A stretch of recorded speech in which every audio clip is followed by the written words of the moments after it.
ও বলছে ও নিজে তোমাকে ময়লার গাড়িতে ফেলতে দেখেছে, আর ময়লার গাড়ি ময়লার সাথে বলটাও নিয়ে গেছে। কিসের ময়লার গাড়ি? আমি তো কাউকে আবর্জনা সরাতেই দেখি। আমি বলিনি যে আমি তোমাকে নিজে থেকে ওটা ফেলতে দেখেছি। আমি বলেছি হয়তো ফেলেছো, হয়তো ফেলোনি। ঠিক আছে, আসলে আমি হ্যাঁ, আমার বলছিলাম সত্যি জানতে ইচ্ছে করছে কেন আমার নামটা এখানে টানা হচ্ছে। এর থেকে বড় বোকামি তুমি আর করতে পারবে না। বোকামি কেন হবে? এটা তো একটা প্রতিযোগিতা। জেভিয়ারকে নিয়ে এখানে এখন সকলেই তোমার বিরুদ্ধে। আমার মুখ বন্ধ রাখাই উচিত ছিল ভাই। আমি কি তোকে ফেলে? অবশ্যই। যদিও জেভিয়ান আসলে রবিকে ফাঁসাতে চেয়েছিল, কিন্তু পরিকল্পনার এই ভুলে নতুন একজন বলির পাঠা পাওয়া গেল, আর খুব দ্রুত এটা তাকে প্রভাবিত করলো।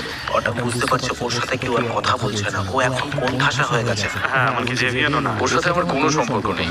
ওকে দেখছে না? ও যখনই আসছে আমি দূরে চলে যাচ্ছি। ভাই, তুমি আমার উপর সত্যি রেগে নেই তো? আমি কোনো কথা বলতে চাই না, আমি আশেপাশেও থাকতে চাই না। ভিডিওটা প্রতিযোগীদের জন্য কঠিন থেকে কঠিনতর হচ্ছে। আগামী 30